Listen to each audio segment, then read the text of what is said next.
On February 25, 2022, in the calm waters of the Gulf of Paria, Trinidad and Tobago, 5 men descended into the deep. They weren't adventurers seeking treasure. They were commercial divers, professionals tasked with a routine maintenance job on an underwater oil pipeline. Faisal Kurban, Rishi Nagasar, Yusuf Henry, Kazim Ali Jr., and Christopher Boudram. This was just another day at the office, albeit an office located 60 feet below the surface. They were working for Paria Fuel Trading Company, a state-owned entity inside a special pressurized chamber called a hyperbaric habitat. The job was simple: replace a section of a 30-inch pipeline.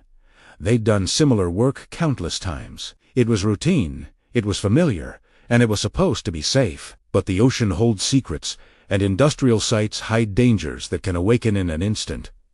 What happened next was not an accident. It was a catastrophe born from a force of physics that turned their workplace into a deadly trap. Without warning, a phenomenon known as a differential pressure event, or delta P, was triggered. Imagine a giant, invisible vacuum cleaner turning on. The immense pressure difference between the water outside the pipeline and the air inside created a powerful suction vortex. One by one, the men were pulled from their habitat and violently sucked into the dark, narrow confines of the pipeline. In the blink of an eye, their routine day turned into a desperate fight for survival. Miles from help, trapped in an oil-slicked abyss, Christopher Boudram, the sole survivor, would later describe it as being sucked into a horror movie. The immediate aftermath was chaos and confusion. On the surface, the support crew lost all communication. The video feed from the divers' cameras went black. Panic set in. Where were the men? The only one who managed to resist the initial pull was Christopher Boudram. He fought against the current, a human against an unstoppable force, and by some miracle, he managed to grab onto something and hold on. He was battered, injured, and in total darkness, but he was alive. His 4 friends, his brothers in the deep, were gone. They had been swallowed by the pipe. News of the incident spread like wildfire. Families rushed to the Paria compound, their hearts pounding with a dread that would soon turn into agonizing despair. They were met with a wall of silence and corporate procedure. The company's initial response was slow and muddled. Precious hours ticked by. The families begged. They pleaded. They demanded action. They knew their loved ones were trained professionals. They knew about survival techniques. They knew that if there was even a sliver of a chance, they were alive inside that pipe.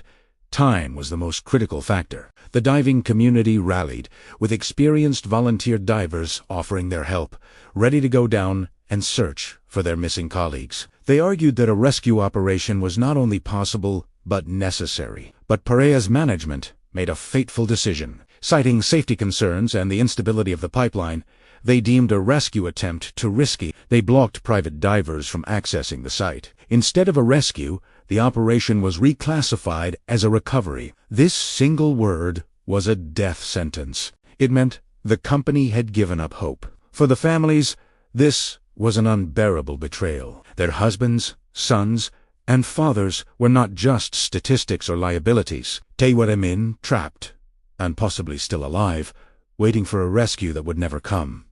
The hours turned into days. The families kept a vigil at the gates, their hope dwindling with every passing moment, their grief turning into righteous anger. They were fighting not just for their loved ones, but against a faceless corporation that seemed to value protocols over human lives. Inside the pipe, a story of incredible courage and heartbreaking tragedy was unfolding.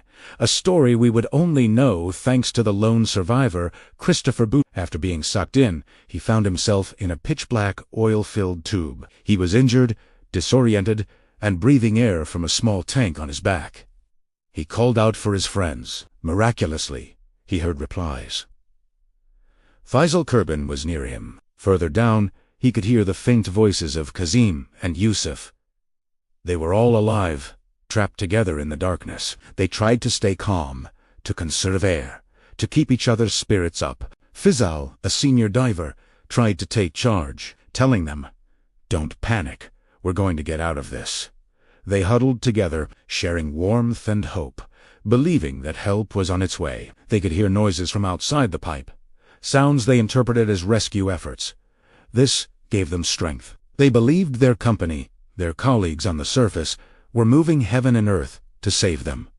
They just had to hold on, but as the hours stretched on, the grim reality began to set in. The air in their tanks was running low. The cold was seeping into their bones. Faisal Kurban, a father and a mentor to the younger divers, was the first to succumb. Christopher Boudrum held his friend as he took his last breath. He then heard the voices of his other two colleagues, Kazim and Youssef, grow weaker and weaker until they fell silent.